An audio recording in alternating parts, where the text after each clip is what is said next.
Hello and welcome to Kaleidoscope. I'm Uche Aluku. Coming up on the program, the Niger Delta Development Commission provides medical supplies and palliatives to the 9 states that make up the Niger Delta region to ease the impact of the COVID-19 outbreak.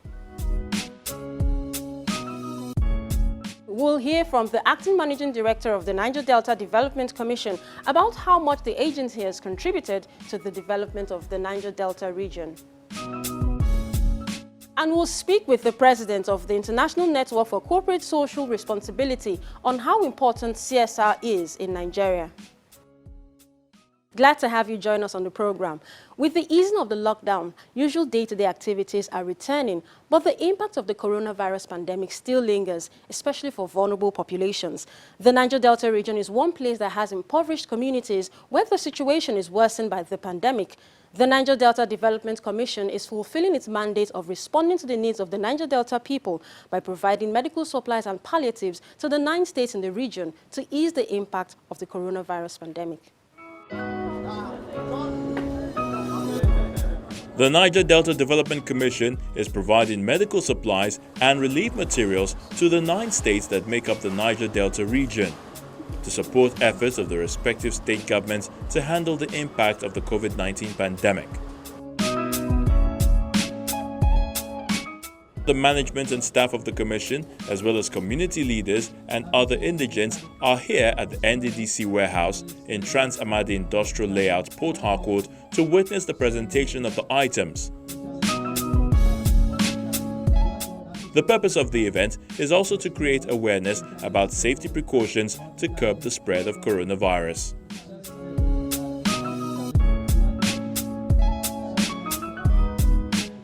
The Acting Managing Director of the Niger Delta Development Commission, Professor Kemebradi Kumoponde, says the gesture is part of the national effort against coronavirus, as directed by President Muhammadu Buhari.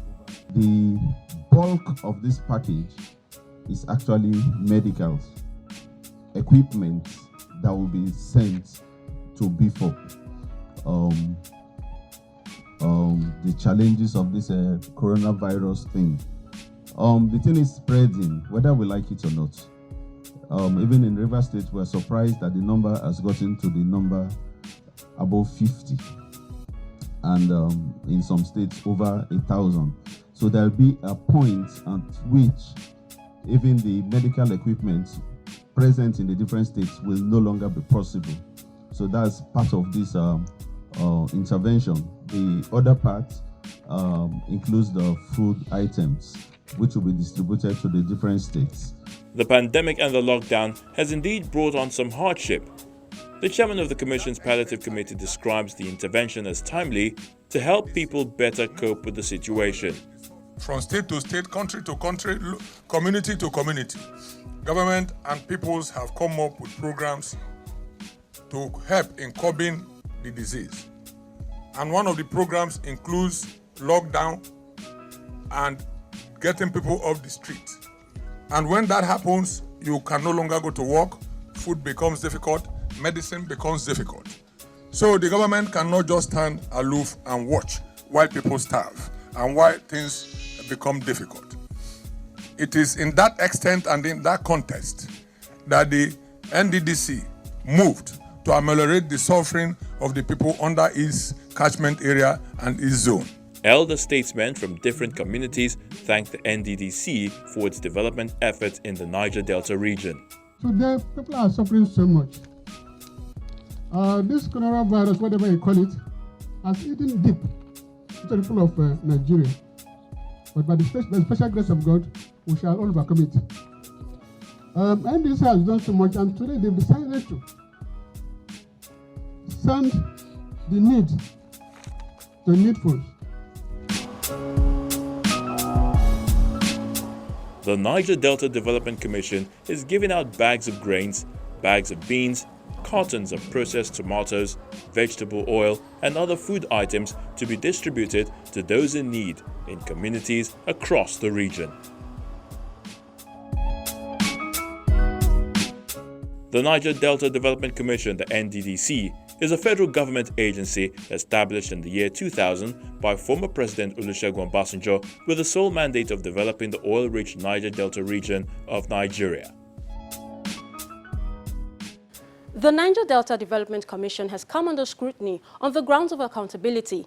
The commission has been in existence for 20 years, and indeed there are bound to be questions about how much has been done to improve the lives of the Niger Delta people and drive development in the region.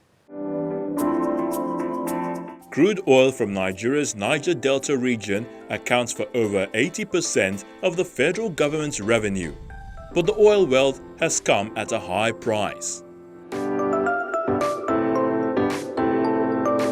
The beauty of the Niger Delta's extensive mangrove forests, one of the largest in the world from a bird's eye view, contrasts with the reality below. Years of oil spills from oil and gas exploration by oil companies and bunkering by unemployed youth has damaged the environment, impoverishing predominantly farming and fishing communities. The Niger Delta Development Commission, established in 2000 by then-President Olusegun Obasanjo, exists to cater to the development needs of the Niger Delta more than ever before. These vulnerable populations now need support to survive the impact of the COVID-19 outbreak. NEDC has actually responded very well to the crisis. At the beginning of it, we were able to give support the states with money. Then after the support for the states, we also tried to give some form of palliative to the youth and women group and disabled, the widows, the orphans, and this was distributed across the 9 states. Then recently, with presidential approval, we've now entered another stage of support.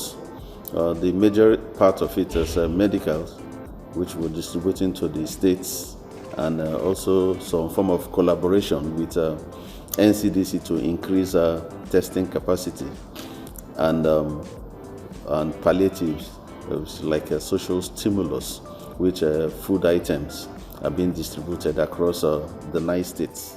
20 years down the line, the success of the mandate of facilitating rapid, even and sustainable development in the Niger Delta region is highly debated.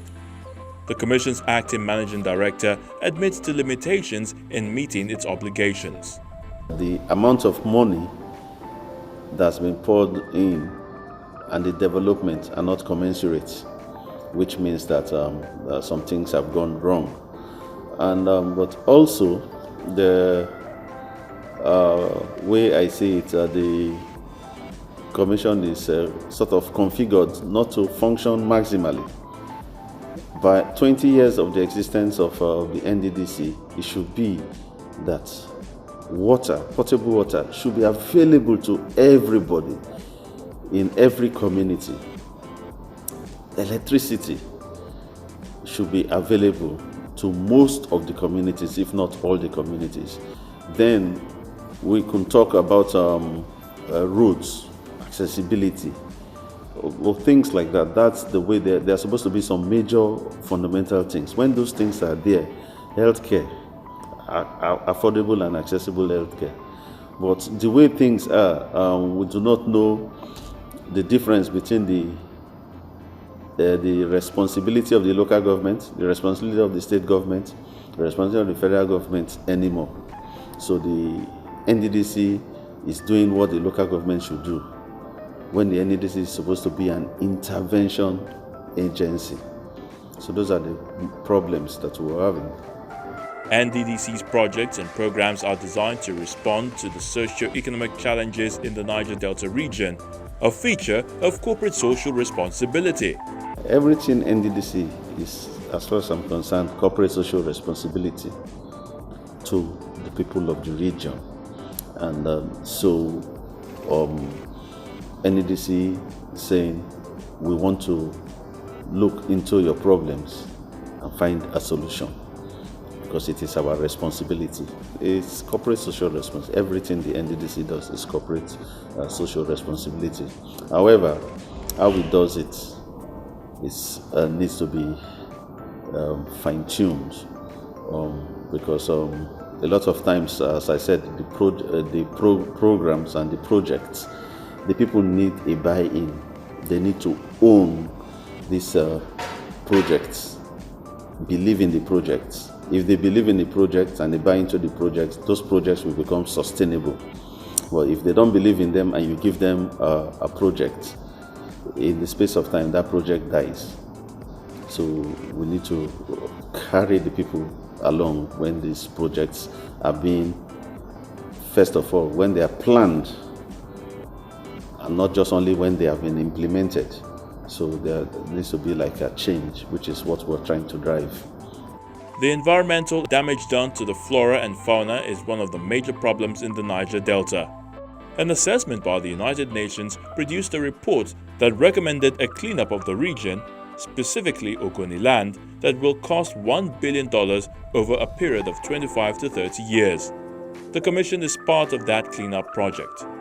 Of course, we all know that maybe because of some laxity in the laws of Nigeria, most of the oil companies get away with things that are not obtainable anywhere else in the world, because you cannot come to a community, devastate the community, and your workers have 24 hours light, your workers have very clean water, the communities there are degraded, their means of livelihood destroyed, there's no compensation, there's nothing to do with rehabilitation of the people, there's nothing to do with even remediation of the destroyed ecosystem and the environment. So these are things the NDDC alone cannot do it, does not have the funds to do it, but can assist. That's why I like the Ogoni cleanup program. It's just one. We believe that the success of that program will make that program to spread across the Niger Delta. But there seems to be some slowdown in the project. The reality of a region which contributes so much to Nigeria's revenue remaining underdeveloped begs the question of how the annual budgets are funded. The 2019 budget that we are not able to implement, the contribution of the federal government was supposed to be 100 billion. That for the international oil companies was supposed to be 220 billion. But we've had difficulties, from what I've seen in the books, getting the oil companies to pay anything. And this was made even worse by the consultants that were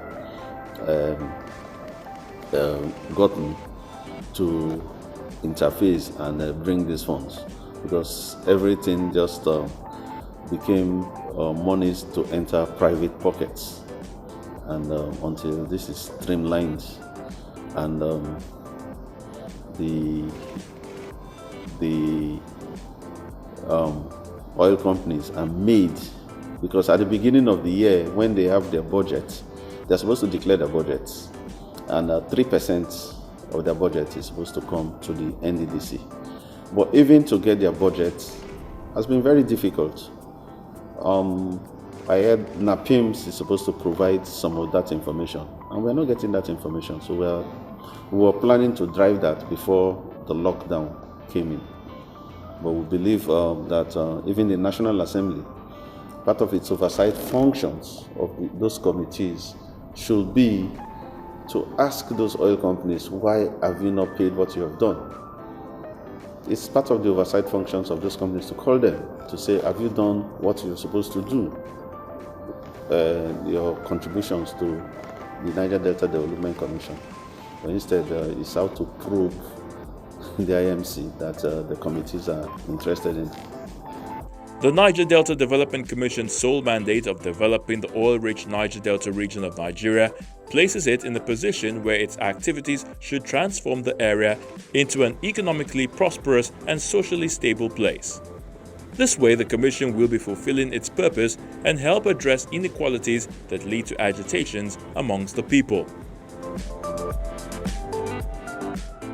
You're watching Kaleidoscope on Channels Television. When we return, we will speak with a CSR and sustainability consultant on what corporate social responsibility entails. Stay with us.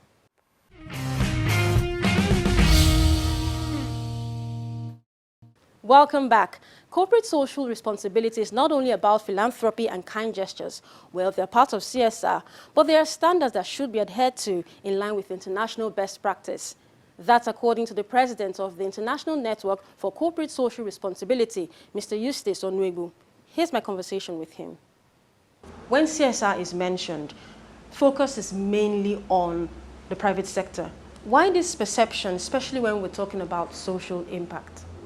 Yes, CSR, because if you call it corporate social responsibility, so the impression people get is corporate. But then that's why organizations like International Organization for Standards, ISO, would use social responsibility instead of corporate social responsibility to make sure that every organization gets to understand that includes every organization. As far as you have interaction with these stakeholders and with other players, with the three pillars of corporate social responsibility, environment, social, and economy, then you have to be CSR compliant. So if you're not paying a living wage, for instance, whether it's an agency of the government, for instance, or whether it's an NGO, or whether it's a private sector organization, does it really matter? You have to really be CSR compliant. If you are not disposing your waste in a very responsible manner, so it doesn't matter whether it's a private organization or a public organization. So it applies to all organizations. However, the words corporate social responsibility have become a lot more popular, so that people think it's only applicable to private sector organizations. No, it applies to every organization. At the moment, CSR is non-obligatory in Nigeria, unlike in countries like India where it is regulated. Do you see things changing someday such that it ceases to be a voluntary practice? I think so. There's been 2 bills already that have been introduced, that were introduced to the National Assembly. But then, before that happens, I believe that the understanding of CSR must have changed, because at that time, private sector organizations thought it was going to be an additional bill, an additional tax, to their organizations, to their companies, right?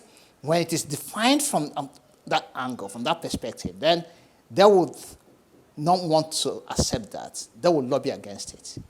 However, if they understand that it's actually a benefit to their business, because they are proactively avoiding risks, then they will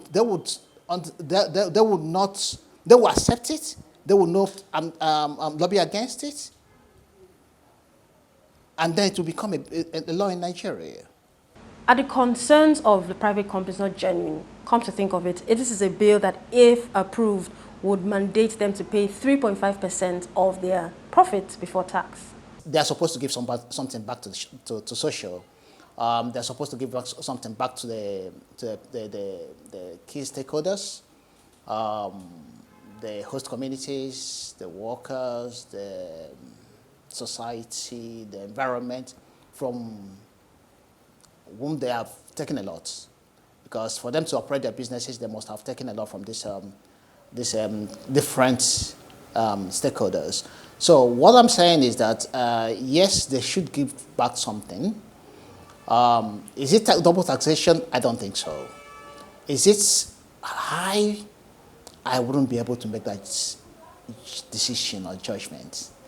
But the most important thing is that before you even get to that, you must have implemented the corporate social responsibility principles within the organization, and throughout your